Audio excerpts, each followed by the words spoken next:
We'll call this meeting of Privileges and Elections Subcommittee number 2 to order. Please, members, please answer the roll.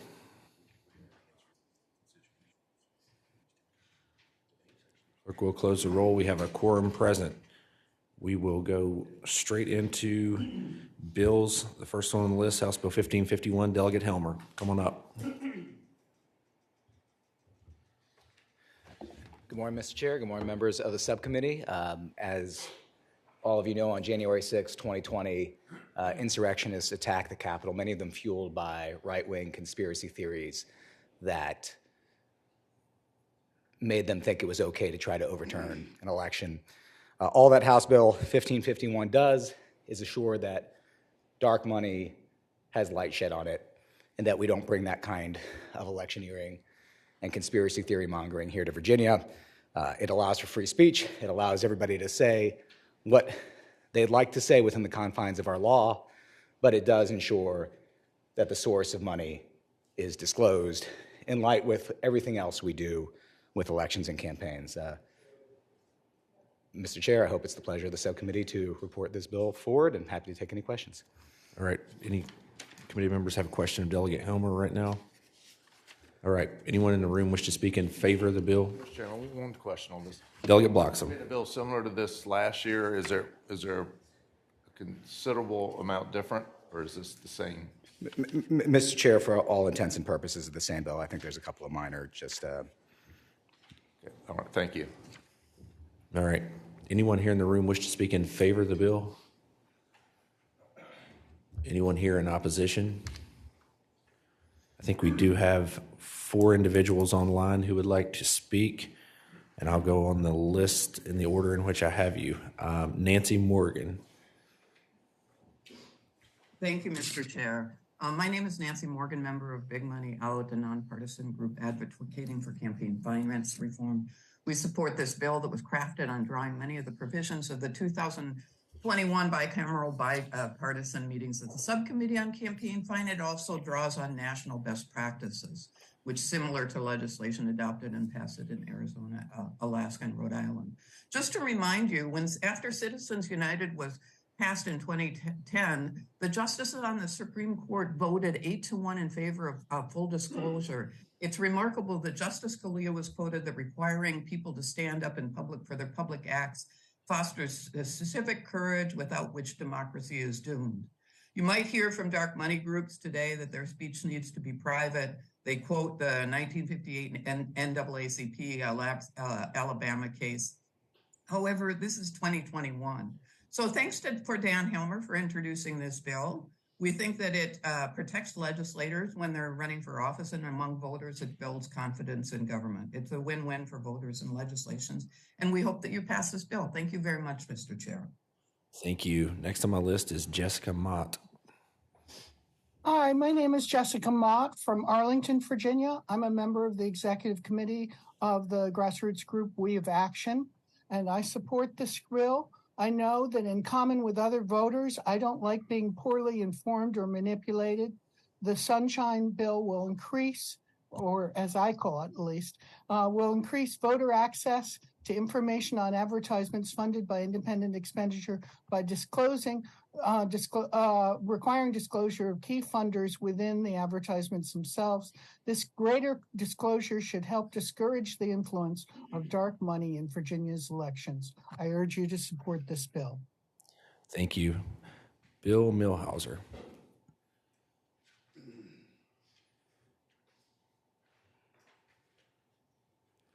Mr. Millhauser, you are muted if you were trying to speak.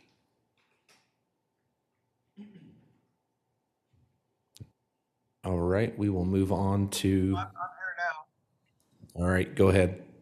Mr. Chairman and members of the committee, thank you for the opportunity of speaking this morning. My name is Bill Millhauser. I'm from Fairfax County, Virginia.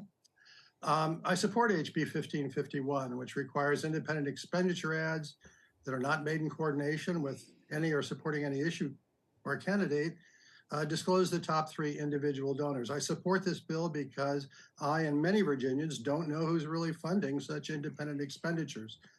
Yet 90% of all Virginians say they want full disclosure of donors paying to influence state elections. And I would just repeat the quote from Ms. Morgan from Justice Scalia: requiring people to stand up in public for their political acts fosters civic courage, without which democracy is doomed. I think it's very important we heed that statement. I urge you to support this bill. Thank you. Thank you. And last on our list, Pamela Berg. Good morning. Thank you, Mr. Chairman and committee. The League of Women Voters of Virginia supports HB 1551. This bill would be an important first step in Virginia's efforts to enhance the transparency of campaign funding. We support requiring information about the sponsors of political ads and their top donors be revealed. Thank you. Thank you. Are there any further questions of Delegate Helmer? Delegate, you have the last word. Mr. Chair, members. I think you have someone behind you. Sure, come on up.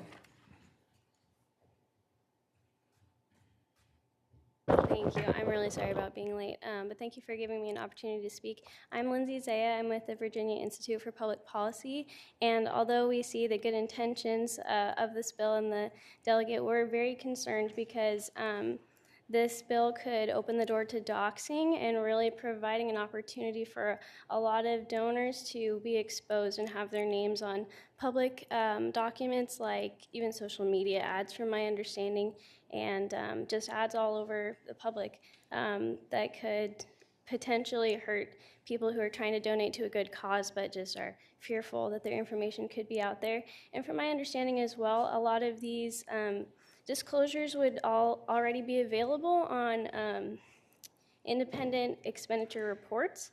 And so for the transparency aspect, it should already be in place. And this would just be taking a step further that we believe would be potentially harmful. Yeah,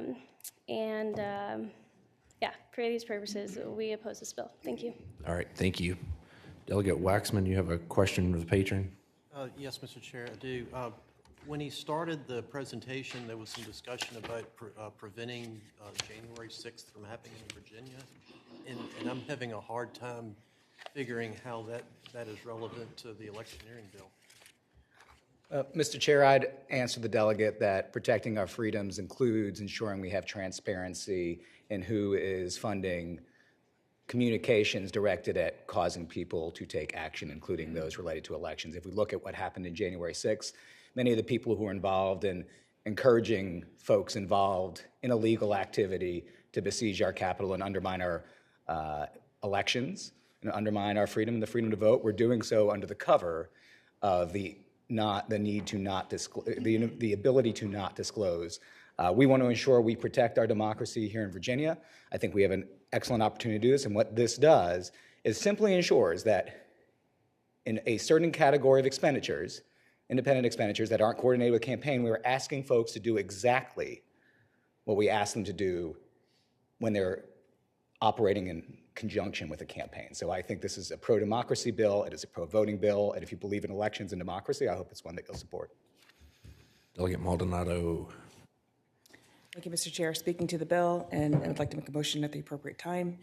I'd like to speak to the bill and say that how much I appreciate the delegate bringing this bill forward. Last campaign cycle, last year, the things that we heard across party lines was a call and a cry for more transparency.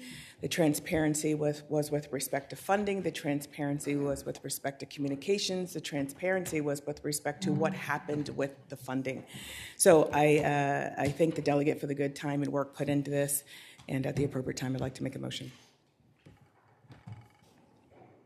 Do you have anything you'd like to add? Mr. Chair, I appreciate the time of the subcommittee today. All right.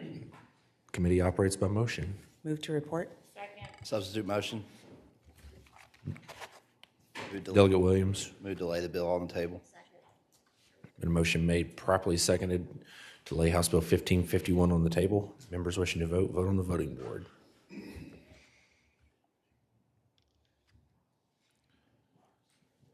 Clerk will close the roll. House Bill 1551 laid on the table by a vote of 5-3.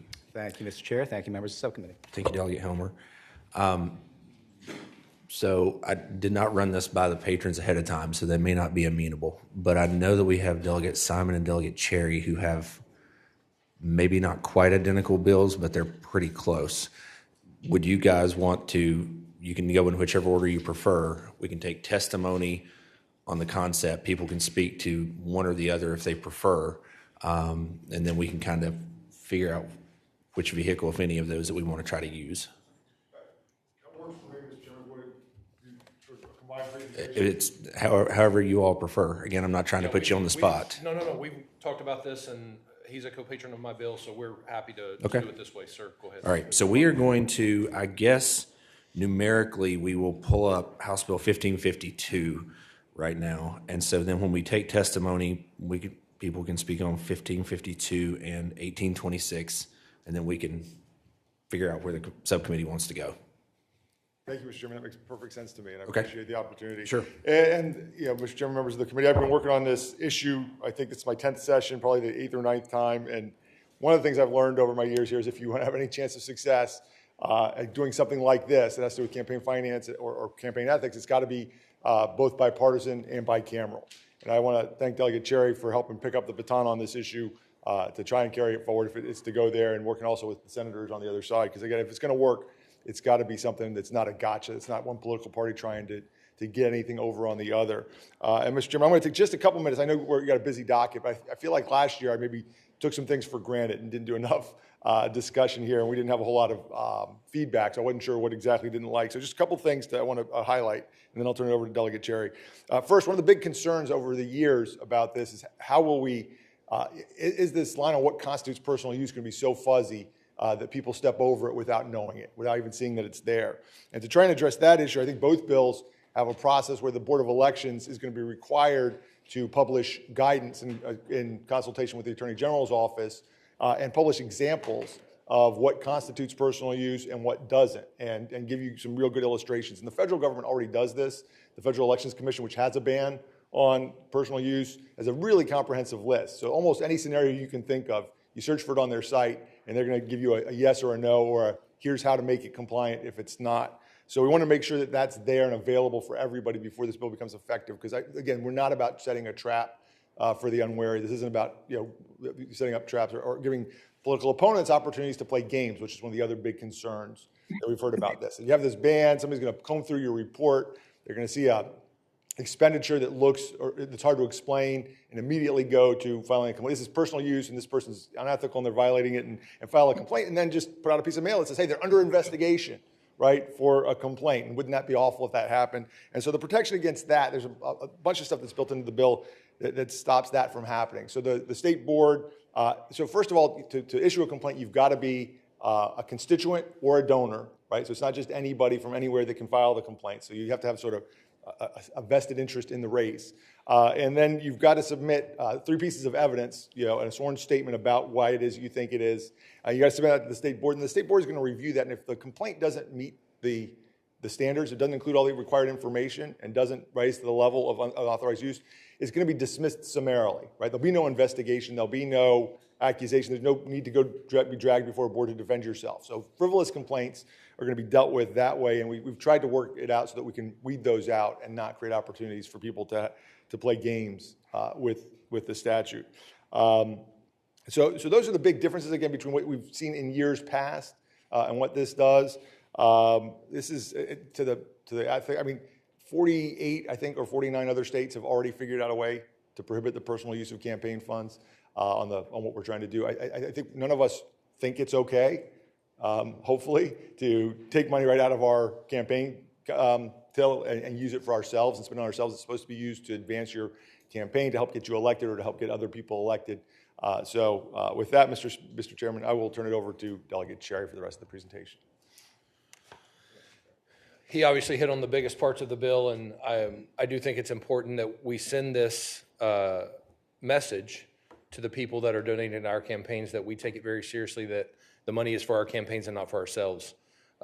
There's probably some egregious examples out there if we all comb through everybody's, and as the delegate said, there's a safety mechanism built in, because the worst case scenario for us is we allow someone to weaponize this where they can go out and say, make frivolous complaints and then go, oh, they're under investigation. And we've tried very diligently to make sure that's not what this bill does, but it simply gives a transparency to people to know that their money is going to campaigns and not into someone's pocket. Thank you. All right, are there any questions from committee members? Mr. Chair, Delegate Williams. or either patron, do you guys have any concrete examples of people using personal campaign finance or funds for personal expenditures? So I didn't come with a list to point fingers and so forth. The part of the reason it's hard to do that is it's difficult to tell without any kind of mechanism or any kind of prohibition what constitutes personal use. So what you have, you will have reports that, and the press has latched onto these, that will have numerous examples of people using their campaign credit card to eat at restaurants. Now, what's happening at those restaurants, we don't know. There's no reason to inquire because it could be entertaining donors, it could be donor development, it could be a bunch of things. We have people using their campaign funds to fill their car up with gas. There's no need to account for that because you could be using it just to drive yourself back and forth to work, or it could be a legitimate campaign. Like, look, I'm knocking doors, I got a big district, it's a lot of ground to cover, I wouldn't be using this gas but for my campaign. So there have been, again, a number of investigations over the years and suspicions raised, but nobody's, I can't tell you that this happened on this day with this particular politician. Mr. Chairman. Delegate Bloxham. So, but every expenditure is seen right now, the way it is. I mean, you can see everything that comes in and everything that goes out. It's all transparent. Well, you can, but Mr. Chairman, I would say to the delegate, right now we don't have any kind of audit function, or we don't have any kind of real, so you have to enter an entry. How much information that entry actually provides will answer your question about whether we have transparency or not. For instance, you could put $50 Amazon, right? Because you put $50 on your credit card and it was paid to Amazon, and that's all the information. That satisfies our reporting requirements in Virginia, but it doesn't give you any insight on what item that was actually spent for. That's a slightly different problem, and I have another bill, not this year, but that's another recommendation of the Joint Commission. Because the answer is, and I hear where you're going with this, which is we can already hold people accountable because we'll just look at their reports. And if they're spending money on personal items, we'll just flash their report. We'll let the voters decide whether that's an appropriate use or not. The problem with that, again, is that it's difficult to tell. So what this does, it sets up a process to investigate only founded complaints. And you're going to have to provide some evidence, not just beyond just, I saw it and I don't know what it is, right? So you'd have to provide some evidence that says, I see this, and because of other things that I know, or because of some other evidence that I have, I believe there's a preponderance of the evidence. More likely than not, that this expenditure was actually used for personal use and not to advance any campaign-related reason. And then the state board has a chance to look at it, and then we can shine some light on what these folks are doing. But the report itself, and again, I understand, in theory, we have full transparency, but until we have some more detailed reporting requirements, it doesn't give us the opportunity to look at those and say, hey, this is something or it isn't. That's my concern with the pure transparency approach. Mr. Chairman, if I may, I'd like to add that right now, no, you're good. That there's no mechanism for who to go to. There is no one that's responsible for this. And this has become an issue recently, and I'm going to have another bill next year because there was reports that showed a senator took campaign donations during session last year. And there was no mechanism for who do we report that to, who's responsible, who oversees that. And so it's very murky. This clearly defines who's responsible, who does what, when they do it, and making sure that there's someone responsible that you can go to say, is it or is it not? Delegate Williams. So do you have evidence that this is happening, or do you not have evidence? Because it feels like I'm hearing both. So to the very specific question of had I brought any evidence here to present to the committee, the answer is no, I haven't. Is there evidence that exists that it's happening? I believe it does happen. Whether it's intentional or not, right, is part of the problem. So again, one of the other big aspects of this bill is that it requires the Board of Elections to provide this list of examples, right? And so again, as I started out with, this is not a gotcha bill. This isn't to try and accuse anybody of anything necessarily, but to provide some real clear guidance about where the lines are and what's proper and what's improper. So if nothing else, this bill would at least tell people, I'll give you an example from years past, right? What if I spill a cup of coffee on my shirt while I'm out on the campaign trail? Can I go use campaign funds to buy a new shirt or not, right? That would be the kind of example, if you didn't know, you could go look it up on the website. It'd be published as whether dry cleaning expenses and other things are proper or not. And if it's not on the list, it gives you a mechanism to ask the state board, hey, can I do this, or is this an improper use of my campaign fund? So building in that kind of guidance for people to eliminate the gray areas is a big piece of what this does. Mr. Chair, follow. Delegate Williams. So it seems like you're building another framework to make sure that there's no abuse of personal finance, just like things that we know are happening at the polls and we want to protect against. Is that fair to say? Mr. Chairman, I would say that what we know is happening at the polls is certainly a subjective matter, but I think that, again, we do have a process in place because the things that have been suggested are happening at the polls are in fact crimes, right? And we do have ways to investigate those. So if somebody's trying to vote twice or somebody's trying to impersonate another voter, that's illegal, right? And so you can go investigate, you can have a Commonwealth's attorney look at it, you can have other people look at it. And so to have a similar process, if you suspect that people are misusing their campaign funds, I think would be appropriate. Delegate Munden King. Thank you, Mr. Chair. Speaking to the bill and then a question. Do we have evidence? Or, I'm sorry, go ahead. So actually, I've been around for quite some time, and so most of the most egregious abuses of campaign funds happened before the advent of this great website called VPAP, because the state website was, a little less easy to navigate for the everyday person. So people didn't really have a lot of transparency into what was happening. And then with the advent of VPAP, legislators started to be more conscientious of these types of spending. But prior to, there were car payments, mortgage payments, dinners, all types of things by legislators, but not to age myself. That was quite a few years ago. So thank you all for bringing this bill. After 2014 and the situation with the former governor, this body did quite a bit to rein in some of the wild, wild west of campaign finance that Virginia was.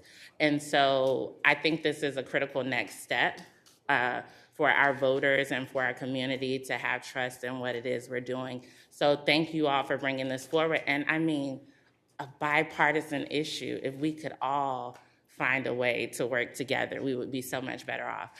And I apologize because I didn't have a chance to review, but wanted to see if this follows the federal guidelines related to childcare.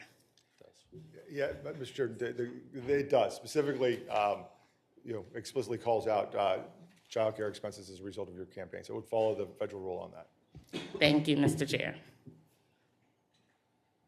All right, is there anyone in the room who wishes to speak in favor of the bill? Is there anyone here in opposition? All right, we'll go online. I think we're in the same order that we were in before. Nancy Morgan. Thank you, Mr. Chair. I'm coordinator of Big Money Out. We support this bill, which has been presented since 2014. So we really think it's time. It was just passed 15-0 bipartisan in the Senate P&E committee. And we're unique in the nation in that our legislators can take unlimited donation and spend the money on themselves. A vacation. You asked about examples. I mean, when you go to the press, you can find examples. You can find a legislator that takes his money and puts it into an LLC. You can find examples of legislators organizing dinners for lobbyists. But the fact is, when you go on the Board of Elections or even VPAP, there's no record of that. And we've gone through it. You get all these entry points of somebody spending $10,000 on campaign, hiring people for the campaign, but there's no documentation on what they spent it out. So this was discussed as in the bipartisan bicameral meeting of subcommittee exhaustively. It addresses frivolous complaints. We really think this moves Virginia forward, and it helps build confidence in voters, in our legislators. We really hope that you finally pass this bill. Thank you very much. Thank you. Jessica Mott. Jessica Mott, We of Action. As a donor, it's important for me to have confidence that my donations are being used for the intended purpose, the campaign expenditures. Virginia ranks very poorly on campaign finance laws compared to other states, especially regarding restrictions on personal use. And according to 2021 opinion poll, 73% of Virginians support restricting personal use of campaign funds. Passage of this bill is long overdue and should be low-hanging fruit. I urge you all to support this bill. Thank you. Bill Millhauser. The chairman and members of the committee. My name is Bill Millhauser from Fairfax County. I support these two bills, which would restrict the personal use of campaign funds. I think it's really, really important that all Virginians understand that their politicians do not misuse campaign funds. I do not agree with the argument that we should continue what I think is an honor system. I think we need clear rules and procedures written in law to regulate the use of private use of campaign funds. As Ms. Morgan pointed out, bill has been bandied about for about 6 years. It's time to move forward. Virginians need to see that politicians have a clear set of guardrails to regulate the use of campaign funds. Thank you again for your time. And Pamela Berg. Thank you, Mr. Chairman, members of the committee. The League of Women Voters of Virginia supports HB 1552 and 1826. This bill addresses the League's long-held belief that the personal use of campaign funds should be disallowed. We also support the bill's inclusion of a detailed list of acceptable uses of campaign funds, which the code currently lacks. We are pleased that this bill acknowledges child care expenses as exempt from the personal use ban. We hope that you additionally will consider expanding this exemption from personal use to include all dependent care expenses, as West Virginia and Vermont have recently done. Thank you.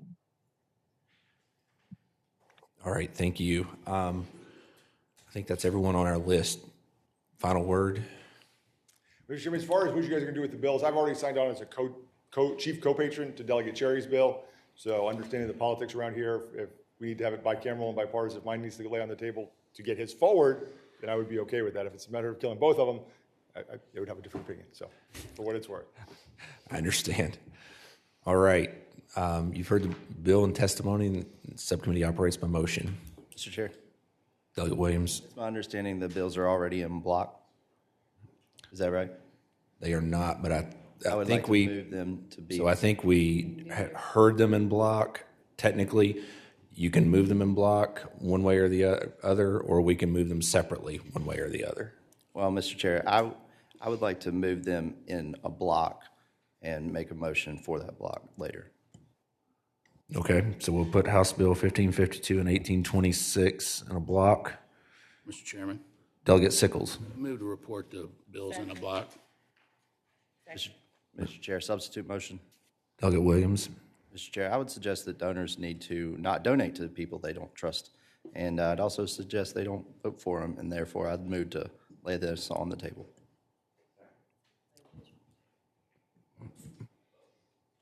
A motion made properly seconded to recommend laying House Bill 1552 and 1826 on the table. Members wishing to vote on the voting board.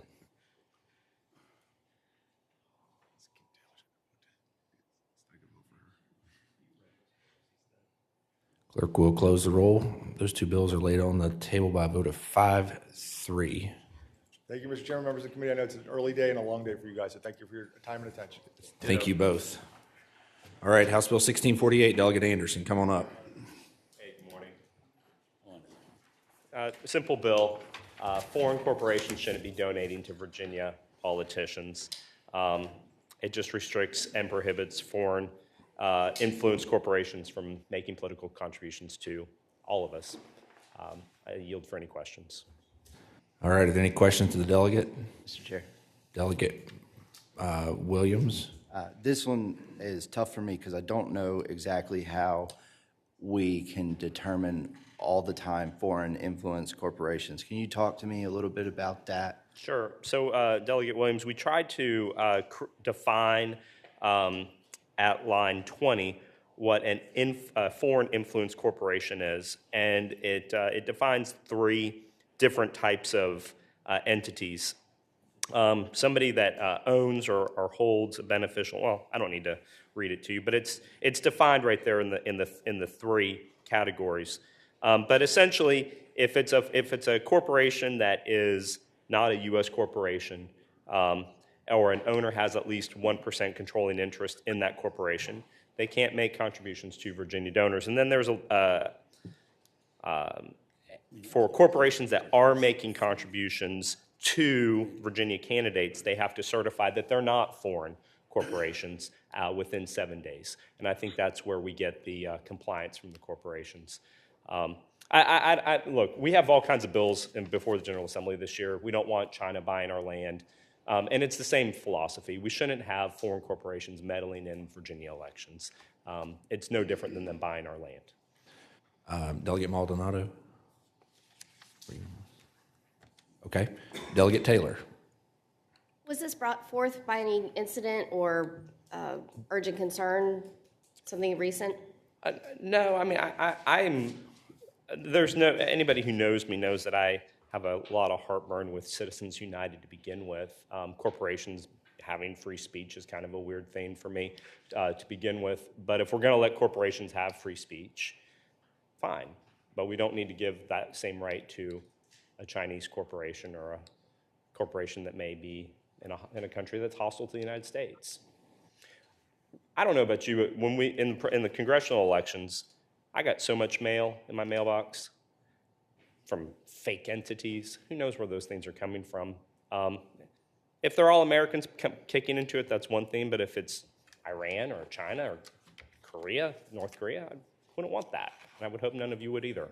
And this would just stop that from happening. Delegate Bloxham? In the bill, it doesn't really say that if the foreign business has a business presence in Virginia. So this would limit corporations that have a business presence in Virginia from donating? It would limit any corporation anywhere from donating to Virginia candidates, whether they're in Virginia or not. It wouldn't prohibit Rite Aid or CVS from donating to a candidate, but it would prohibit a foreign-owned corporation anywhere in the world from donating to political candidates. Delegate Anderson, so question on that though. So you have some of the entities that you mentioned are public companies, and so let's say today that their institutional ownership is all American investors, and then next week some foreign entity buys 2% of CVS, then what posture does that put CVS in? I think that would fall under under 1 or 2, lines 22 or 25. So 2 or more foreign owners in aggregate hold more control or indirect beneficial ownership of 5% or more of the total equity, that would consider them a foreign corporation. So if CVS was purchased by 5% of the shares of CVS were purchased by a Chinese investor, then yeah, they would be disqualified. This is happening in this bill models other states. To Delegate Taylor's question, Minnesota has, and I have an expert witness that'll give you some more background about that, and maybe we should let them answer your question better than me. Yeah, and what I was getting at, I thought that was correct with what your bill actually does, and then I guess then my next scenario would be that owner sells out, sells their shares, takes their profits, and moves on, and all of a sudden CVS no longer, I'm just using that example because you used it, no longer has any foreign ownership to speak of. Yeah, and that's why there's you a could be a lot of purge. back and forth here. Yeah, well, that's why there's a purge in 47, where after the corporation makes a donation, they just have to certify they're not a foreign-owned corporation. So if it was flip-flopping like that, it doesn't disqualify CVS forever.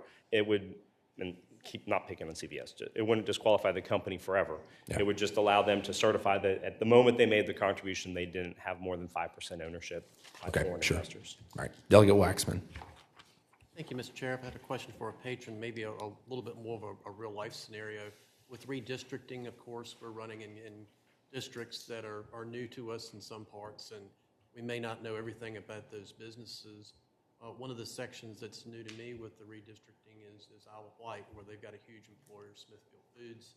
They were recently purchased by the Chinese group. Is it upon the candidates' campaign to do research on every business in that district to determine whether or not they are foreign-owned or not? That could take quite some time. Yeah, Delegate Waxman, I was mindful of that, which is why line 47 to 52 really protects the candidate. Because if Smithfield Foods were to donate to your campaign within 7 days, they have to certify with the Department of Elections that they're not a foreign-owned corporation. So within that window, they're going to certify. And if they certify that they are, or if they're not a corporation, you're fine. And if they are, you would have to give the money back in that scenario. But it would happen within a week of that donation being made.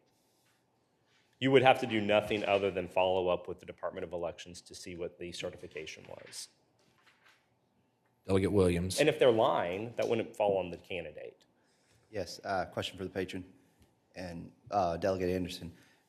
Sometimes these corporations will donate to an association, and then we might get a donation from an association. And I know that it does say political PAC or political action committee. Do associations usually donate from a PAC or from an association? Yeah, it would prohibit the at line 40. It would prohibit the independent expenditure or campaign contribution to any candidate, campaign committee, political committee, or political party committee. So I think it goes across the board. So yeah, so if a foreign corporation were to donate to Emily's List, they would have to make that same certification. And if they're a foreign-owned corporation, Emily's List would have to turn it back over, for instance. I mean, Planned Parenthood or anything. Yeah. So, but again, it all goes on the corporation. Now, if the corporation says they're not foreign and they are, there's criminal penalties for that that are contained in 42 to 46. So it doesn't put any burden on the candidates. It just puts it all on the corporations that are donating to certify that they're not foreign-owned. I think it's a good bill. Delegate Maldonado. Thank you, Mr. Chair. Sort of speaking to the bill and a question. You're referencing here, you keep saying foreign corporation, but what we're talking about is foreign influenced corporation. And I'm curious, and I think those are two different things, but I'm also curious how you came about 1%, because when you structure businesses, there are ownership rights that go to management and ownership rights that just simply go to equity and have no control over the decision making in the organization. And 1% is very low. It's a very, very low bar that seems onerous, tied to a CEO having to certify each time that it's not foreign influenced, not foreign corporation, but foreign influence. So I'm just curious, how did you come about the 1%, and why is that the lever that you think is where influence occurs? And how does that CEO certification sort of work in your mind? So if you have 1% of Amazon, you're a rich person. I mean, you're very wealthy. If you have 1% of any of these major corporations, you are a multi-millionaire. We're not talking about 1% of a law firm that's worth $1 million. We're talking about hundreds of millions of dollars corporations that are participating. So I mean, if it's a small company, they're going to know who their owners are. And if it's a big company and you have somebody that has a 1% interest in a company like Amazon or Smithfield Foods or any of them, they're known. I mean, these are not strangers to these corporations. So I think 1% is a good threshold. If you want to raise it, I'm not completely objectionable to that, but these are mega wealthy people that if you have a 1% interest in a corporation, a big corporation. Thank you, Mr. Chair. Delegate Sickles. Thank you, Mr. Chairman. I've got 3 comments, I think, if you'll indulge me. One is that our Department of Elections doesn't even have people to audit our campaign accounts now. To add this to their workload would be such an incredible increase in the staff. This bill, should it pass, needs to go to appropriations at a minimum. Number 2, I work in the maritime area, and then if you want to participate in domestic transportation in the United States, you have to have a 75% owned company. I have a friend who makes thousands of dollars, 4 figures an hour, to try to figure out when any purchase is made whether that company qualifies or not to buy and operate that vessel in the United States. It's extraordinarily difficult in today's environment, and for the reasons you stated earlier about how do you figure out who owns something in this day and age. And third, China is the largest shipper through the Port of Hampton Roads. I mean, I don't know how many tons, while we're sitting here, tons of goods are being unloaded or being shipped to China in our own port, which is a state agency. So this is a very complicated area that, and this is I wish we could do this. I wish that this wasn't unconstitutional as well, because, you can't limit, under our current law, I don't agree with it, but current law, corporations are people. That's what the Supreme Court has said. And so this is just a populist measure that I hope is struck as we vote down. Thank you. All right, Delegate Taylor. I agree with the intent and the your intention to protect us from foreign influence, but I'd like to make a motion at the appropriate time.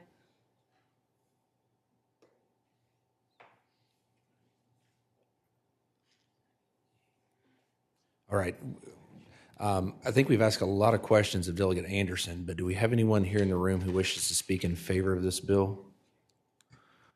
Is there anyone in the room in opposition?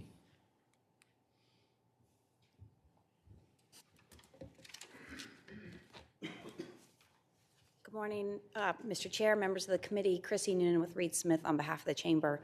We oppose the bill. This would be a significant and sweeping change in public policy.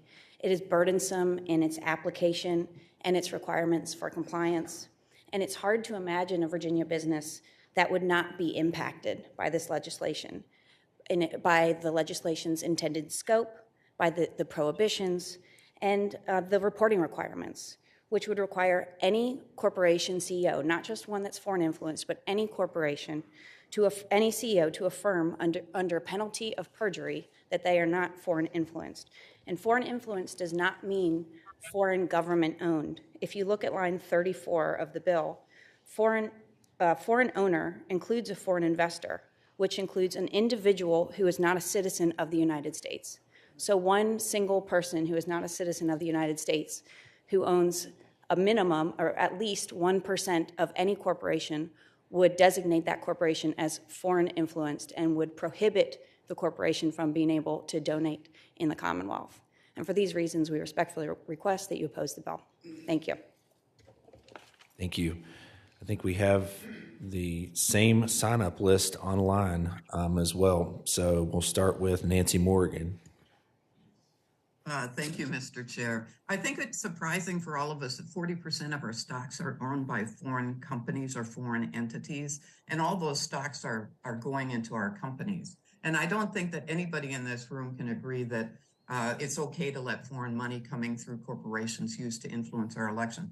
Just to be clear, the federal government has in place laws against foreign entities giving monies to candidates in the states as well. And the federal government bans, along with 22 states, corporate contributions. But as we know, as Senator Delegate Anderson mentioned Citizens United opened the floodgates to this money.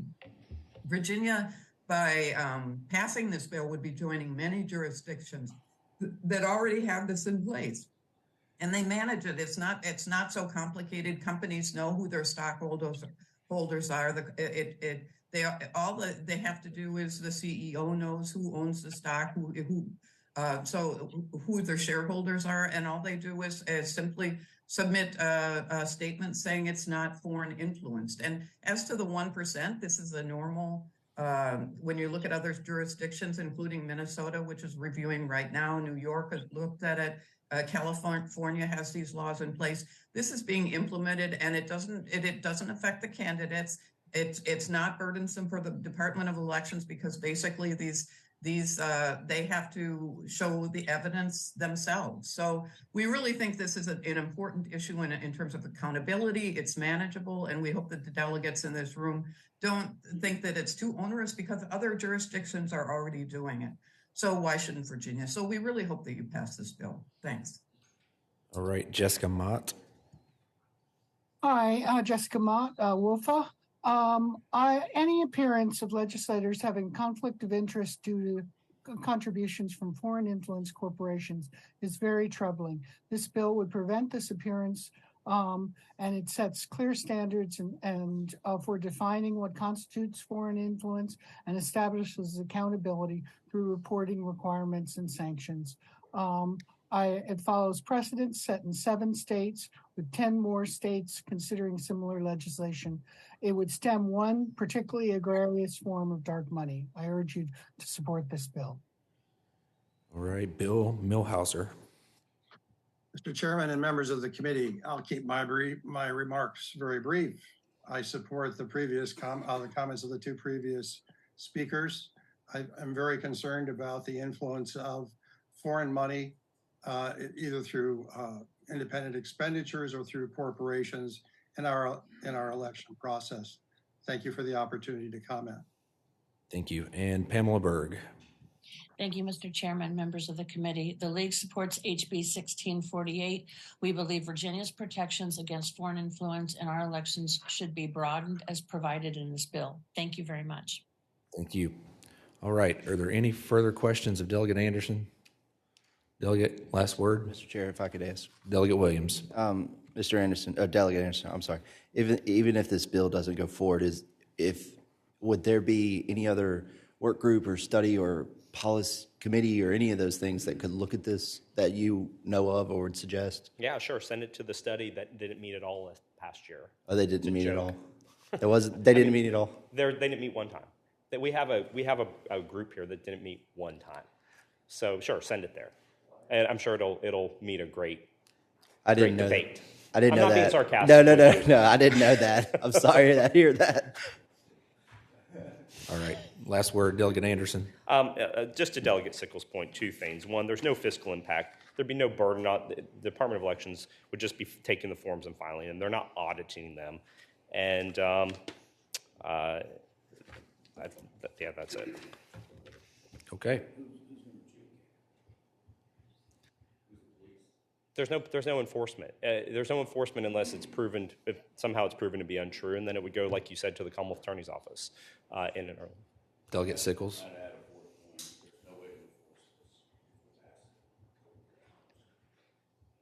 All right.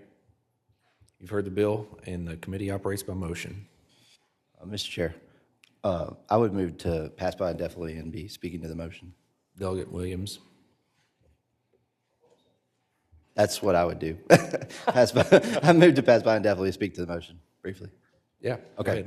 So one of the concerns, and I totally understand Delegate Anderson's motive on this. I'm concerned about it catching up too many people in its wake, just because of smaller businesses. They might not be Amazons or CVS's, but they still might have strategic partnerships in French, Canada, things like that. So that would be my concern, which is why I was asking about somebody looking further into it. And I'm sorry to hear that those people didn't meet. And I hope that I'm not actually on the committee that didn't meet and I missed an email.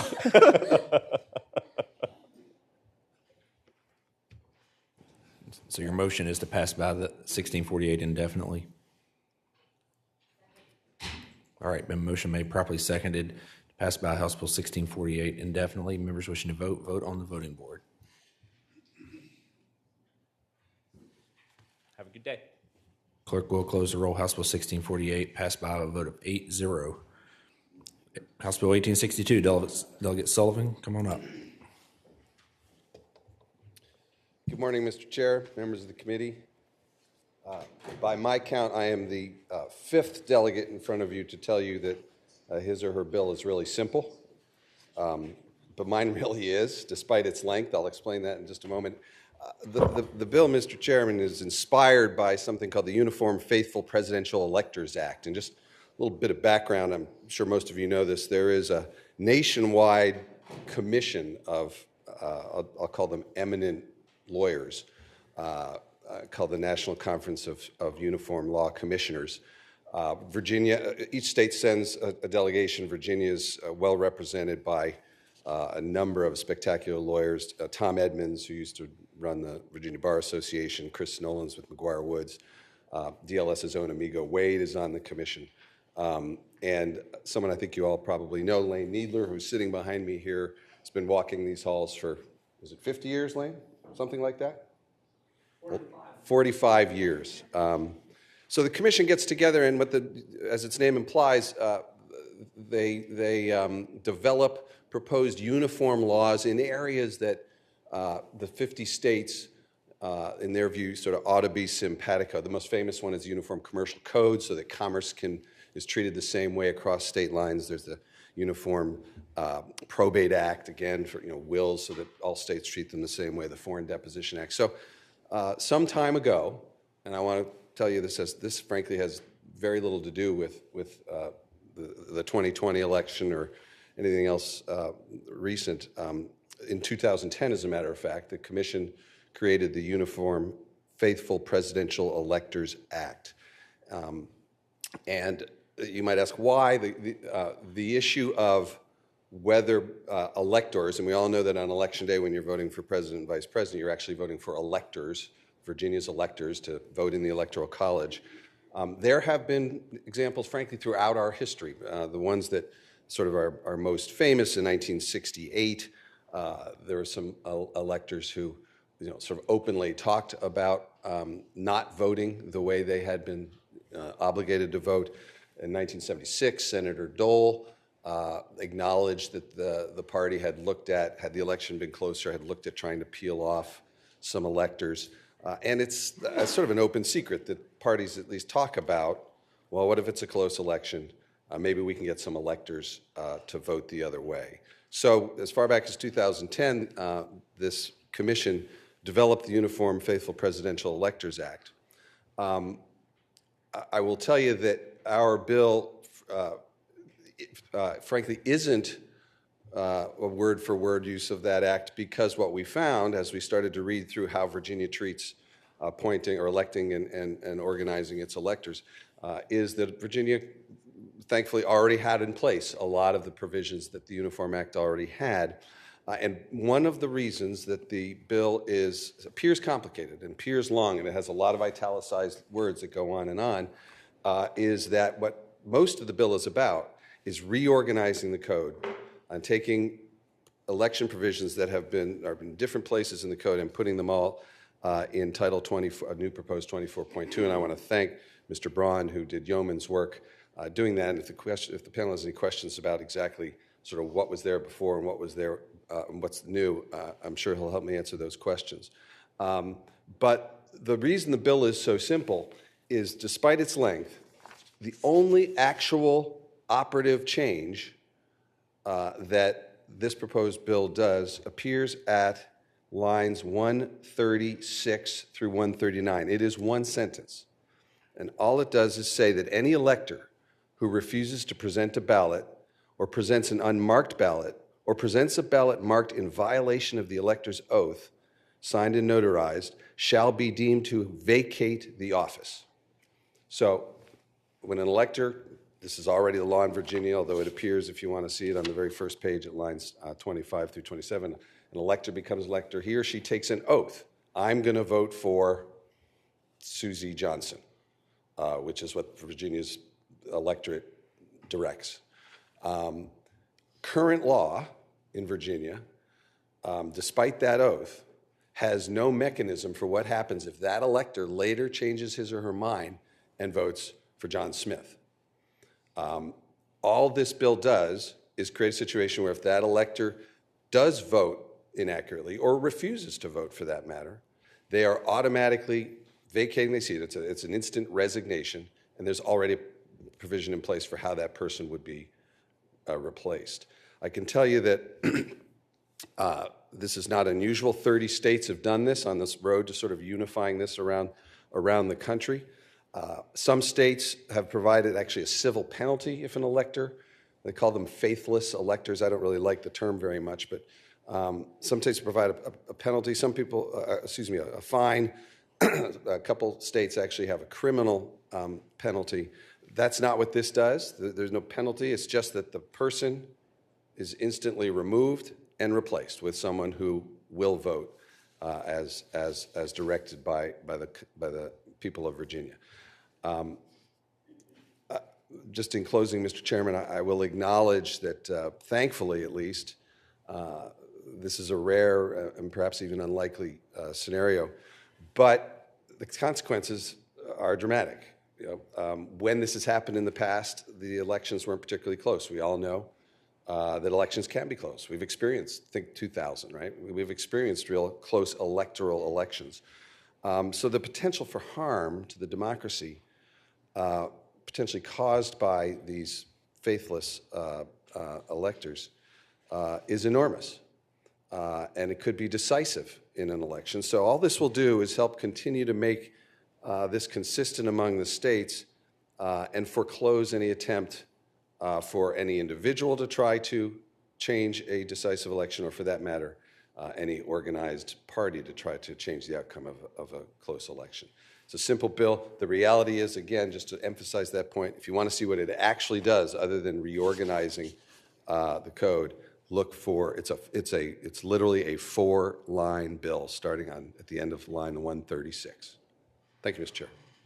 Right. Questions of the patron, Delegate Williams. Yes, I'd like to ask the patron, what do you think the constitutionality of the Electoral Count Act of 1887? Do you think it's constitutional or unconstitutional? Delegate Wren, I don't have an opinion on it. Williams. Excuse me, Delegate Williams. I don't have an opinion on it. Okay, Mr. Chair, follow-up question. Delegate Williams. And what do you think about representative democracy government when we send someone who is supposed to represent us but is not bound to any particular position or point to vote? I think it's terrific. Every legislator faces that issue as he or she is voting as to whether to vote what they believe all of their constituents might want or what their personal conscience might want. We deal with that every day. I'm not sure where the delegate's going with that question, Mr. Chair, but I would point out what is a little different here is these electors, by law, they take an oath to vote as directed by the people of Virginia. And what this does is deal with someone who is either about to or has violated that oath. Mr. Chair, follow-up question. Delegate Williams. There's 2 slates of electors, right? There's 2 sets of electors that have taken that oath. And they are directed by the state to say, we have certified the election and you shall go to Congress and deliver that, correct? I believe that's how it works, yes. Okay, follow-up question. Delegate Williams. So what if Congress, the folks who are supposed to make and decide who to believe, does not believe that the electors who are told what to do actually were told what to do by the state? And you have 2 sets of electors, just like in 1960 when Richard Nixon tossed out of Hawaii's electors, both slates. So what do you have to do about that? Mr. Chairman, Delegate Williams, as I tried to suggest, the bill is not born of recent controversies. And I really don't want to, I'd prefer not to have this devolve into a discussion of the 2020 election. Having said that, we all lived through it. Congress's role is ceremonial at that point, to count the electoral votes, not to try to go behind them. And that This bill has nothing to do with that process. Mr. Chair, follow-up question. Delegate Williams. I wasn't talking about the 2020 election. I asked you if, at the beginning, the electoral count of 1887, which discusses which slate of electors is going to be accepted in Congress. So you're telling us that we have to abide to every elector, but in Congress and how the Constitution works, we send representative electors to Congress, and those folks decide how to vote that day, correct? Because otherwise, we just send a letter. Mr. Chair, Delegate Williams, all this bill does is hold someone who has taken an oath to their oath.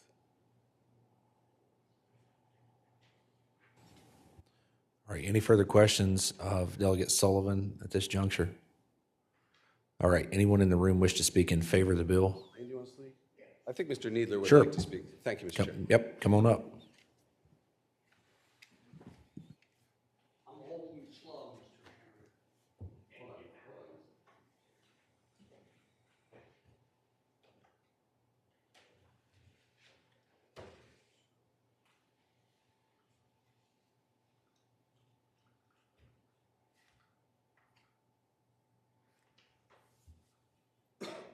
Thank you, Mr. Chairman. My name is Lane Needler, and I'm honored to be here on this is the 45th General Assembly I've had the honor to work with, and I am very pleased to be here today.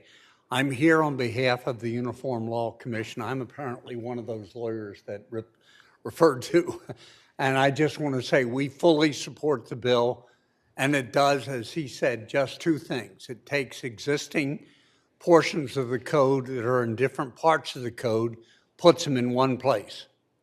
The substantive change, it says that somebody who promised not once, not twice, but 3 times to do something.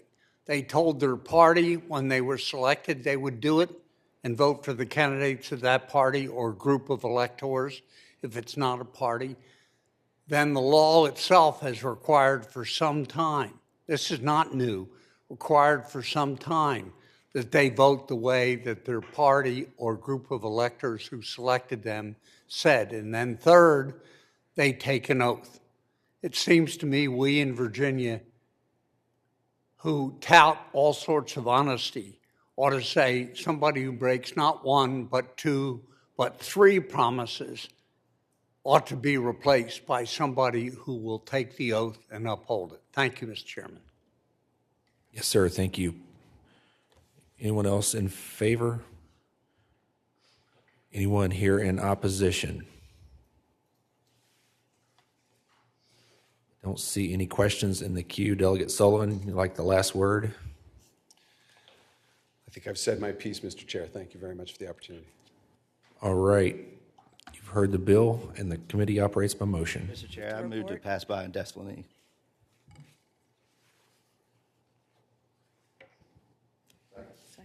Been a motion made and seconded to pass by indefinitely House Bill 1862. Mr. Chair, speaking to that motion. Delegate Williams, I would say 2 minutes on each side. I would say this is another trust issue. We were talking about people breaking their oath, but this is a representative democracy, and we expect people to vote their conscience. So if they're told, we want you to go do this, but ultimately something else comes up and they want to decide to vote their conscience and vote against that position, then I don't think that they should continue to be bound because we have decided that they are the ones that we trust to go and make the best decision for us. All right, Delegate Mundy King. Thank you. Speaking to the motion. It's unfortunate that this motion will move forward because this is a good, straightforward, common sense bill. And I just really appreciate the way that you've presented this and the way that you've come to us and tried your best to make it, as respectful as possible. But I'm going to say what's not being said is that your conscience does not supersede the law. It does not supersede what you agreed to. And while there are those who want to relitigate that President Biden actually won the election in 2020, we know that it's extremely dangerous to have people flip-flopping, changing their mind when they've agreed not once but twice to do something and made an oath. So this is very simple. It's unfortunate that you won't get the support for this, but I hope you'll continue to bring it back. All right, there's been a motion made and properly seconded to pass by indefinitely House Bill 1862. Members wishing to vote, vote on the voting board.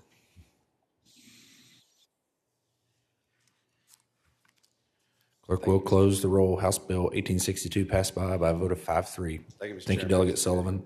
House Bill 2257, Delegate Cordoza.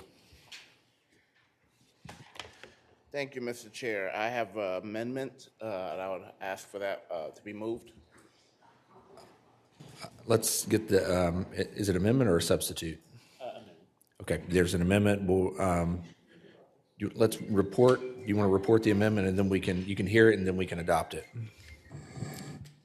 Mr. Chairman, on line 16, the introduced bill, after of, strike 35,000 and insert 25,000. Okay, can we get a motion on that amendment? So moved. Second. All those in favor say aye. Aye. Those opposed, no. All right, the amended bill is before us. Delegate Cordoza. Thank you, Mr. Chair. Mr. Chair, this is a very simple bill. It simply says that cities and towns that have a ward-based system and under 25,000 population will be exempt from the rule about ward-based systems having different ballots. This was designed for very large cities in like Nova, maybe Virginia Beach, which have an actual problem with this type of thing. And when they considered this, they did not consider small towns who will be overwhelmed, overburdened by this process, and it doesn't help them. These are places that, like I would name Poquoson, who overwhelmingly vote a certain way. They're not disproportionately represented or underrepresented by this. So this is just burdensome for them, and we need to relieve them of this because it wasn't designed for them. It was designed for the larger cities who had a problem. And I would ask movement, and I have questions. I will entertain any questions if possible, if needed. Okay. All right, Delegate Munden King. Thank you, Mr. Chair. Question for the patron. Go ahead. What is the problem we have in Northern Virginia?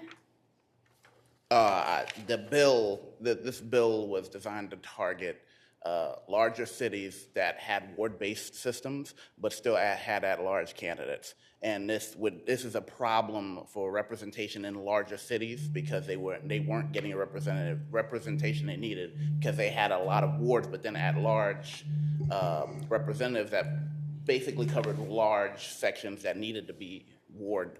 Each area needed a representative. Smaller towns don't have that problem because they're very small little areas. They can benefit from at-large candidates as well as the ward-based. Just to follow up, I just want to say that I hear you. I don't think that's the case in most of Northern Virginia, and I just want to put that on the record. And I'm not trying to say it was most. Oh, okay. I gotta represent my people. Cities. So I was just saying certain cities. Give me an example. Thank you. Yes. I think the overall point was that it was perhaps larger localities that asked for the ward-based system. Yeah. And you have a situation where you have very small localities who are really unable to put a ward-based system into practical application because if you have a town of 8,000 people and you divide it into 7 wards, you could have 100 people picking a town council member. So yes. I understand what you're getting at. Delegate Taylor. Could this be, it sounds like this is a local issue for you. Could this be fixed with a charter change? No, because the law has to be changed. The law won't allow the charters to exempt themselves. So that's why we're creating this exemption for those small towns. Mr. Chair. And I think this would fall into that same category as moving the municipal elections to November as well. I mean, a lot of the charters still say today that they can be held in May, but they can't. Delegate Williams. Delegate Cordoza, have you heard any pushback from any of the smaller localities that about like underrepresentation from one pocket to another of a city? Have you heard anything like that? I've heard when you say that, you mean like pushback against the bill? Okay, I did from one, which is why I did the substitution, the amendment, I'm sorry, to lower the threshold a little more so they weren't affected. But the other ones that were either in favor or had no opinion. Mr. Chair, Delegate Waxman. Thank you, Mr. Chair. I'd like to thank Delegate Cardoza for bringing this to the table. One of the towns that I represent is a town of about 150 people, which makes it kind of difficult to do wards. Thank you. Delegate Taylor. What other localities is this a concern for? I just worry when we have a local issue and we just possibly assume that this is affecting, a widespread area across, throughout Virginia. Absolutely. Poquoson, Hopewell, Waynesboro. There are a few more, but and you can see those are very spread out. Those are not in any pockets. They're very spread out across the Commonwealth. So it's an issue that affects a lot of smaller towns, regardless of region or area. And I think as I read the bill, and I was just conferring to make sure that it exempts them to where a locality under 25,000 could opt out of the ward system, but could keep it if they so choose. Mm-hmm. Delegate, I saw Delegate Bloxham. Did you have a question? No, that was mine. Okay, Delegate Williams. Yeah, I was also thinking that these particular impacted localities, they're pretty small in actual size as far as geographically. We're not usually county size. No, these are cities and towns, small. Yeah, okay. Very small. Mm-hmm. All right. All right. So, is there anyone here in the room who wishes to speak in favor of the bill? Anyone in opposition? Move to report. I think Delegate Maldonado, did you have a question? Just a quick question. Is okay. For the patron, is this an exemption from the Virginia Voting Rights Act? No. I would say no. I'd defer to council, but I don't believe that these sections have anything to do with that. Mr. Chair, Delegate, no, this would not exempt him from the provisions of or exempt these towns from the provisions of the Virginia Voting Rights Act. All right. Mr. Chairman. Delegate Sickles. So further on that point to council, so if there was a town or and this for the patron too, that currently has a ward system and they decide to go all at large, they would not be able to do that if there was a racial or ethnic type of impact under current law. Is that right? Mr. Chair, Delegate, that's correct. They would have, if someone either complained under the Virginia Voting Rights Act or the Attorney General objected on those grounds, then there would be a case, yeah. Mr. Chairman, can I ask a patron a question, even though we have a motion on the floor? Delegate Sickles. Are there any, can we tell anybody where this is going to happen if we pass this bill? What city or town is going to go from having a ward system to an at-large system? I can say that Poquoson has asked for it. So Okay. This bill was brought by Poquoson and has the favor of our former colleague and the current mayor of Poquoson, Gordon Hessel. And that city would go forward. Hopewell and Waynesboro, as well as others, could, but have not confirmed whether they would or not. Mr. Chairman. Delegate Sickles. Is there a reason why that you didn't ask for a charter change for Poquoson instead of doing this approach? I believe, as the Mr. Chair, as they have spoken, it wouldn't. They're not allowed to. No, we change the charters here. We're allowed to do that. That's true, Delegate Sickles, but I think, in conferring with council on that earlier, I think that the law that was passed that we were just referencing earlier that I think was probably targeted at Virginia Beach supersedes what their charter would allow, even if they did change it. Yeah, Mr. Chairman, that wasn't my question, though. I mean, there's two ways to skin a cat here. You could change the charter instead of passing a bill that, I mean, I'm not saying the other one is right or wrong. You could do it the other way. I was just asking him why. Well, he doesn't, I think I know the answer because he doesn't think we can change a charter. Well, that's not true. I would say that you could change the charter, but it would have no effect because the law would still make it have that illegal to enforce the charter. because of this law. Mr. Chairman. Delegate Sickles, normally you're correct that you could change the charter to supersede existing state law. However, in the current state of the law of 24.2-222, on line 15, you'll see it says, notwithstanding any other provision of law, general or special. And when we use that phrase, the special is referring to any charter. So it means notwithstanding any charter, this prohibition stands. So if you change the charter, it wouldn't be effective in this case. All right, thank you.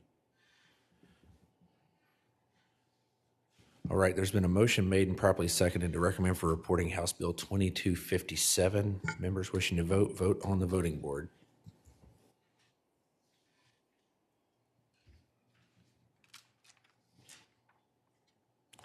Clerk will close the roll. House Bill 2257 recommended for reporting by a vote of 5-3. Thank you, Mr. Chairman. Thank you, Members of the Delegate. committee. House Bill 2286, Delegate Van Valkenburg. Thank you, Mr. Chair, members of the committee. I'll be brief. This is a contribution limits bill that sets contribution limits. I can go through all the details of them if you'd like, but it sets contribution limits for gubernatorial campaigns, state senate campaigns, and House delegates and local office campaigns, as well as what political action committees can do, and it indexes them to inflation. And really, this comes down to, the reason I put this bill in is this comes down to a kind of philosophy, which is that I think one of the reasons why voters have a mistrust in democracy is that they don't like our current campaign finance system. And one of the reasons they don't like it is because they think some people have outsized influence. There's the appearance of corruption. And so this bill just puts contribution limits in place so that one person can't donate or one group can't donate over the limits put in this bill. The reasons for the limits in this bill, I do think the federal limits are too low. This, I think, sets reasonable limits, but I will toss it back to you guys. All right. Any questions of Delegate Van Valkenburg? Delegate Waxman. Thank you, Mr. Chair. I was curious as to how you came up with different limits for the Senate and the House, since the House runs every 2 years and the Senate every 4. Yeah, Mr. Chair, members of the committee, I would just say because the Senate races have more territory and are typically more expensive races. Was the rationale? Just, I'm just looking at, but the House runs twice as often. All right. Is there anyone in the room who wishes to speak in favor of the bill? Anyone in here in opposition? All right. We will move online, and I think we're in the same order as the prior bills. Nancy Morgan. Thank you, Mr. Chair. Yep, I guess we're all here because we care about campaign finance. And if you don't know it, our elections are under national scrutiny because cost is so high. And I think Virginians are fed up. And I just think you have to look at VPAP or the Department of Elections showing that contributions of $100,000, $200,000, even $500,000 before a primary have been coming from Democrats and Republicans. And it's eroding our confidence in our legislators. It's interesting. I give up to maybe $200. And when you look at an Open Secrets analysis, they're a good governance group. They looked at Virginia elections, and only 10% of the cost of our elections are from people giving less than $200. 2/3 of our election funding comes from people giving $50,000. I don't know who they are, but anyway, it's just as you know, and the cost of our elections are running into the millions of dollars, and you guys only make $20,000 a year. So our concern is we have an opportunity to stop this money arms war. We think it's time, and we hope that you vote for the bill. But given our track record of 5-3 votes against the bill, we don't think it's going to happen this time. You killed 6 bills this year. Last year you had 13 bills. There was a subcommittee on campaign finance that was supposed to re-examine this issue and declined to do so. But at the end of the day, Virginians care about this issue. We've done surveys, and 4 out of 5 Virginians feel that this is important to do. There are 5 bills that will be coming over from the Senate. We really hope that at least a couple of them get out of your committee. So thank you very much, and we hope that you vote for this bill, but I don't think so. Bye. Thank you. Jessica Mott. The lack of current dollar limits has marginalized my voice and the voices of other small donors and voters. Large donations increase wasteful expenditures and perceptions of conflicts of interest. And I urge you to support the bill and address the wishes of 78% of Virginians who support reducing money from big campaign donors. Thanks. Thank you. Bill Millhauser. Mr. Chairman and members of the committee, thank you for the opportunity to comment on this bill. I agree with the previous comments. I'm very concerned about the outsized influence of large donations on our elections. The vast majority of donations are made by large donors. As Ms. Morgan pointed out, we have donations of 100, 200,000, 500,000 in primary elections. This is completely out of whack. And the voices of small donors are completely wiped out by these large donations. And I urge you to take this issue very seriously and consider this bill. Thank you for the opportunity to testify. And last in the queue, Pamela Berg. Thank you, Mr. Chairman, members of the committee. The League of Women Voters of Virginia supports HB 2286. Our support is grounded in the fact that Virginia currently is one of only 5 states that have no limits on campaign contributions. In our written statement, we provide details on VPAP data indicating that campaign financing of Virginia state legislative candidates is dominated by contributions from businesses and large dollar donors, and only a small proportion of campaign funding comes from future constituents of a candidate. Additionally, the U.S. Supreme Court has stated that contribution limits remain legal, and recent academic analysis described in our written statement show that limiting candidate campaign contributions has only minimal effects on the relative level of independent spending. The League supports HB 2286. Thank you. Thank you. Are there any further questions from committee members? Delegate Taylor. I'd just like to make a comment. If the voice of low dollar donors are not being heard because there's high dollar donors, that's on the candidate, and they have to answer for not listening to their constituents or their donors or their supporters, whatever it may be. Delegate. Somebody else can I respond to that? Sure. Yeah, I guess I would just say that,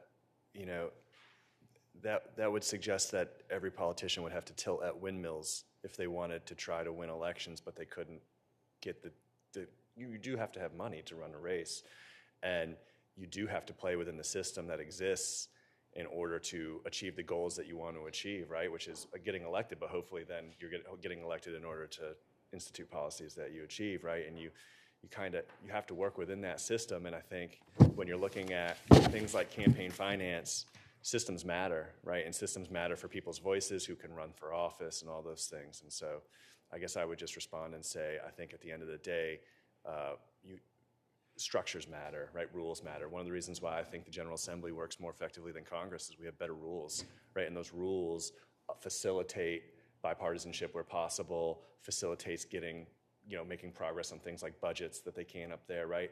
And I think that's because we have better rules in place. And what we see in Congress, where we just say, hey, it's up to you as individuals, is we see folks maybe not acting in the public interest, right? And so I think rules and structures matter. And I think on the campaign side, one of the big things that's holding us back, I certainly don't think it's the only thing.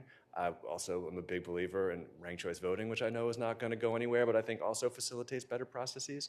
But I think this is one of those things. And so I guess that would just be my response. Delegate Bloxham. Yeah, thank you, Mr. Chairman. Does this address what I see as a problem as group funding through the internet at all? Say that. I'm sorry. Say that. Well, it's how the money that was raised against me in a race was on the internet, and you could donate to it, and then they divvy it up, and so the candidate raised a load of money from out of state, and every individual person gave like $6.42, and it was, I'm like going, how did they do that? And it was a website group funding. Mr. Chair, I would say I think the answer is it depends. I think if what I hear correct, I think what you're saying is a group facilitated individual donations, right? So if there's some pop-up group that says, hey, everybody, you should donate to candidate X, right? And then they act as a kind of portal to go donate to X. The answer would be no, because they would be donating as an individual. Whereas if the individuals were donating to a group, right, and then the group was giving that funds, it would apply. Does that? Yes, sir, Mr. Chairman. I guess my explanation, that's an area that from out of state, you give $100 to X, and then the X says, you're my candidate, or these 6 are my candidates, then they split the money up. To me, that's much more unnerving than a corporation that's in Virginia giving money to candidates. I'm just saying, I was trying to figure out if that was in here anywhere. Thank you, Mr. Chairman. Delegate Munden King. Thank you, Mr. Chair. Speaking to the bill. Thank you so much for bringing this forward. As someone who has run 4 races in 1 year, I think the cost of running in Virginia has just become a whole system of mail and digital, and it's extremely expensive. And what has happened is that this creates a barrier for working class folks to run for office, for people who aren't extremely independently wealthy to run. And so while, I have some apprehension that this does not include limits for individuals, I think this is such a step in the right direction towards us completely overhauling a system that's become too expensive to really have representative democracy. I mean, if you look at the record, 61% of us own more than $100,000 in stock. 57% of us own multiple homes. That's not the reality for a lot of Virginians, and a lot of those voices are missing here simply because our system has become too expensive to run. And just clarification real quick, Mr. Chair.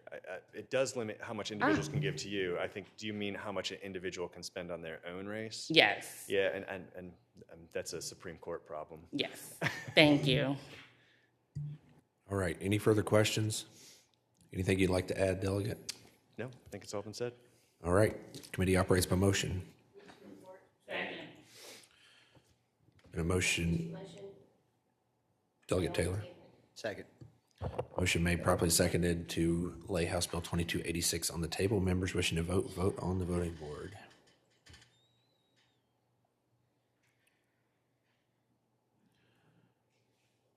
Clerk will close the roll. House Bill 2286 laid on the table by a vote of 5-3. Thank you, Mr. Chair, members of the committee. Thank you, Delegate. All right, the last 2 bills are committee members, and I will say we're running up on our time limit here. I know other committees start now or very soon. So House Bill 2289, Delegate Williams. Yes, good morning. I have a very complicated bill. This one's not going to be simple. Everybody get ready. This works on the recall process. It's a Boyd Graves bill. And as somebody who's done both referendums and worked on recalls, I've read through this and I support it, but I do have somebody who was actually on the committee and chaired the committee that put this together, and I'd prefer to yield my time to her. Okay, come on up. Good morning, Mr. Chair, committee members. I'm Pia Trigiani. I'm a member of the Boyd Graves Conference and chaired the study group that looked at this issue of removal. It's not recall, it is removal. Virginia's law, and we're one of 30 states, there are 30 states that have a recall procedure. Virginia does not. The removal procedure has been on the books in Virginia since 1874, and there have been a number of court cases. The Boyd Graves Conference, it does not normally appear in this committee. We're usually over in courts. But it's a group of about 100 or so lawyers that sit around and talk about the law, kind of like the Uniform Commission on State Laws, but it's representative of civil lawyers, lawyers who practice on the civil side, litigators. You're invited to be a member. You have to show that you're going to work on improvement of the law, and that's the goal here and what this committee did. Our committee was Study groups are designated by Boyd Graves Conference to study particular issues. This study group, 5 lawyers, 6 lawyers, 2 of whom were judges who had handled cases under the removal statute. So when Boyd Graves looks at a bill, it's to improve process, procedure, and add clarity to the law. It is not and doesn't have anything to do with a perspective, a political perspective at all. It's designed to be purist and really to try and help, again, improve the law. This bill is, again, to the removal statutes in 24 and recommends 2 things, a substantive change and then a number of procedural changes to clean up the process, to expedite the process for removal. On the substantive side, the proposal seeks to codify a case, the Warren case, which is a 1920s case in Virginia that established the standard for removal. Again, not making it a policy issue, but a failure to perform in office. It is to avoid any suggestion that there's any policy reason for removing someone. The removal statutes have been used to some extent as a political weapon, and they shouldn't be. It is to, again, that's for recall, and Virginia doesn't have it. So this is to focus on the standard for removal, and the standard in the Warren case was a failure to perform clear ministerial duties of office. The procedural changes are several: to provide that the State Board of Elections prescribe a form for the petition. These petitions come in from citizens. They're not always follow forms. They're not always clear, don't follow the statute, so why not give them a form to work with? So the form. To establish clear requirements for supporting documentation to be provided with the petition.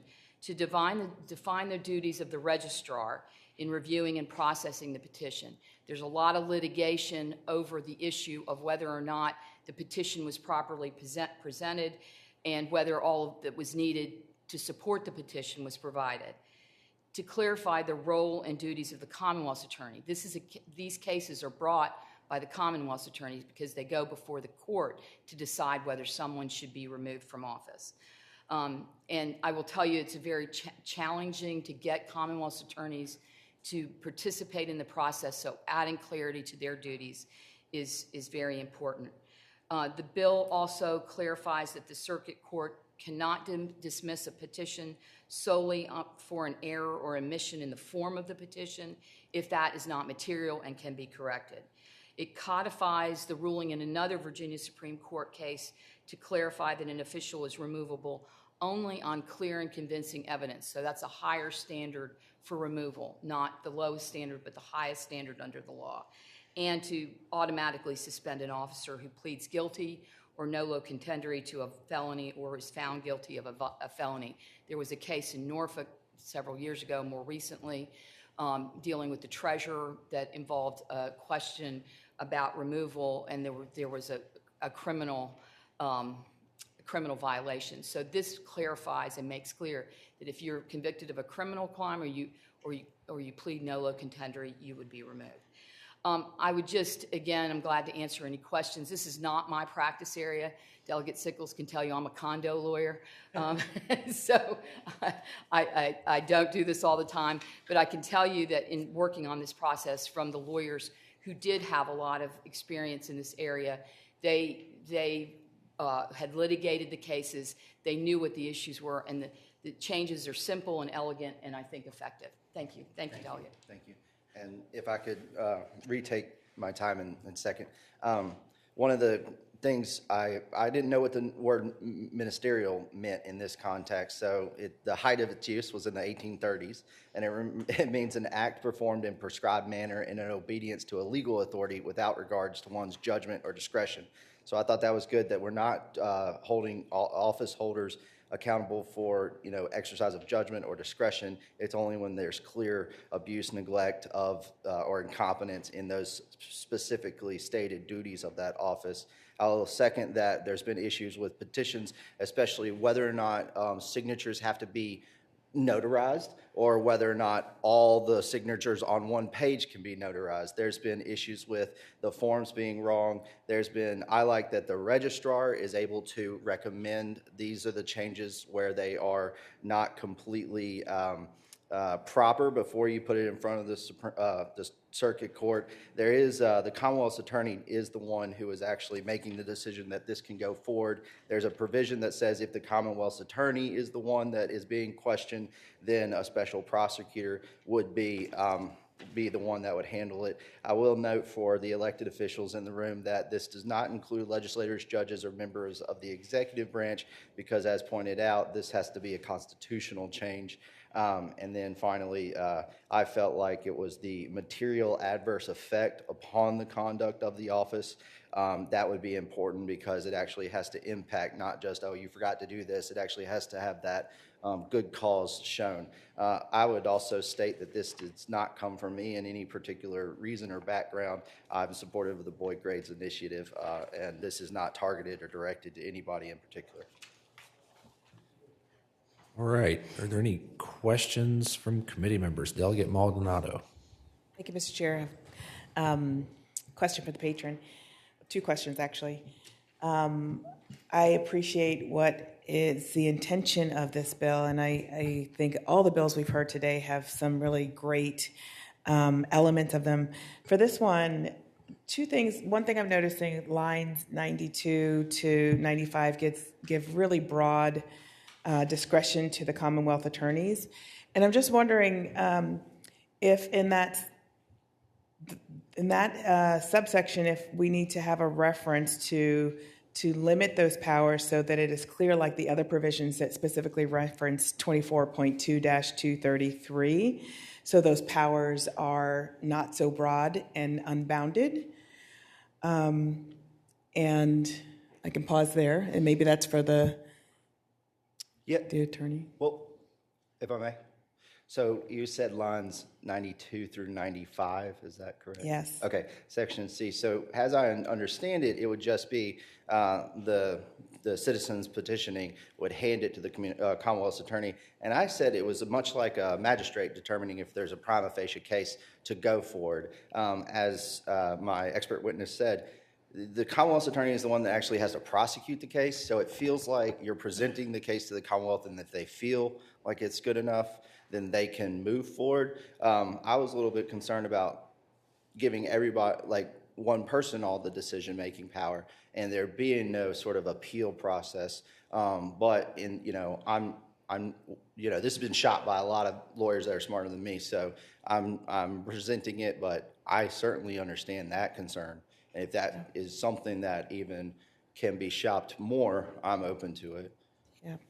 Thank you. And I'm sure lawyers smarter than I am, I've also worked on this. So, but I think that would help put parameters, because there are other places in here where we're very clear and reference that code section. So if that would be a friendly amendment, I would suggest that. Would you like to? Well, I have another tackle question. that now? Sorry. Or do you want to do your question? My second question, Okay. yeah. All right, go ahead. So the other question is, sort of looking at these broad powers, there's also, what if it's a Commonwealth attorney that is the subject of the recall effort, right? So it's near the end, I believe, and it does say that if it is a Commonwealth's attorney, then the Commonwealth's attorney, a special prosecutor, will be appointed. And I'm sure that special prosecutor is appointed by the circuit court judge in that case, and then you would present everything to a special prosecutor who could bring the case forward. And this would not apply to constitutional officers? That would need a constitutional change, is my understanding, which I found enlightening and wasn't aware of. This applies to constitutional officers. I'm sorry. It's the legislators, judges, members of the executive branch that It does not. does not apply to because of the Constitution. Okay. So, yeah. So I'm aware that there is some movement on the Senate side with your companion bill. So my position is we could do an amendment, or you can wait and go to conference. Is it being tweaked at all? Somebody's following on the Senate side. Mr. Chair, members of the committee, Eric Lincoln on behalf of the Virginia Bar Association. Although I try not to comment about the other body in committee, My understanding is that there is a similar bill that was carried by another patron, and they are still reconciling between those two bills, so I don't know what's happening. But I think your point was reconciling conference, and I'm certainly open to making it work right. Mr. Chairman.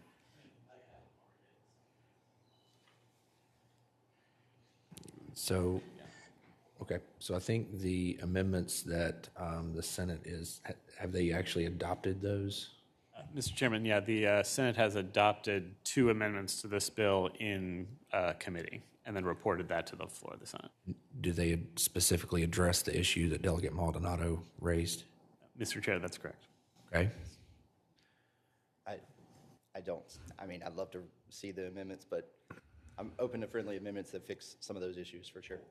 Okay, so this bill will come to Amendments? well. I don't think there's a way to actually get them in front of everybody for everybody to consider. So, what if we do it this way? I mean, obviously the subcommittee operates by motion, and whatever you all want to do is fine. If you don't want the bill to move forward, that's one thing. If you do want the bill to move forward, but feel like that that issue specifically needs to be addressed, then council can share what the Senate has done, those amendments, with committee members. And then when we get to, if you want to recommend for reporting, we can bring it to full on Friday. And then when this bill comes up in the subcommittee report, then everyone will have had a chance to see those amendments. And then we can either decide that we're going to adopt them or not adopt them, or whatever the full committee decides to do with the bill. But at that point, then we would have all the information. We wouldn't have to do I saw a lot of lines of text there. Wouldn't have to do those on the fly here. And everybody have a chance to look at it and get on the same page. Yeah, the spirit of the amendment might be what the courts committee would call it. Okay. All right. Are there any further questions at this moment? Does anyone in the room wish to speak in favor of the bill? I guess it's implied that the Boyd Graves Conference is in support. Yes. Okay. The Bar Association as well. All right, and the Bar Association. Anyone here in opposition? Okay, so The proper motion, Mr. Chairman, be to move to report with the spirit of the amendment. We've done that. I don't know that that's a formal motion, but I think we've all agreed that that's how we're going to approach this. If the subcommittee does want to report it. Second. Okay, there's been a motion made and properly seconded to recommend for reporting. Pending further discussion, House Bill 2289. Members wishing to vote on the voting board.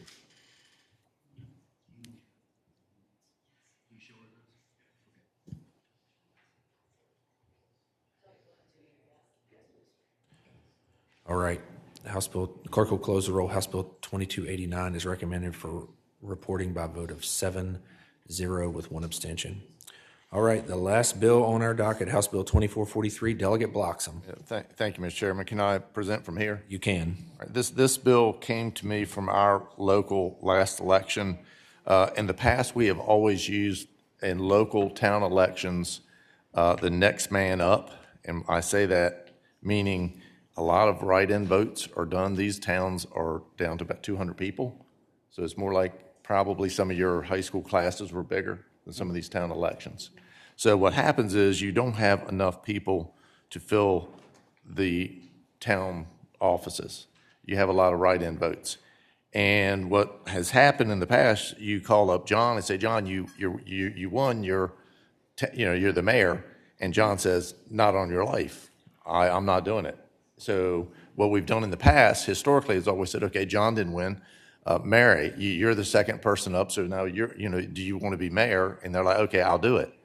Well, we have found in the last election that we've been doing it wrong for some 30 years.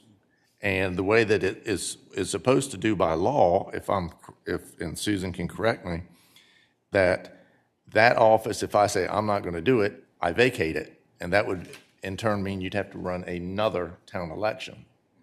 And that would, of course, be problematic. You're having trouble filling seats anyway. And like I say, these are small towns. I've limited it to 4,000 and less. That captures, I've got 17 towns on the Eastern Shore, incorporated towns. So, and most of them are 2,000 people or below. So that's the reason the bill's brought forward. I'm trying to make what was practice in the past legal, is all I'm trying to do. And that's the crux of the bill, Mr. Chairman. Okay. Are there any questions of Delegate Bloxham? Is there anyone here who wishes to speak in favor? Anyone in opposition? All right, there's been a motion made properly seconded to recommend for reporting House Bill 2443. Members wishing to vote, please vote on the voting board.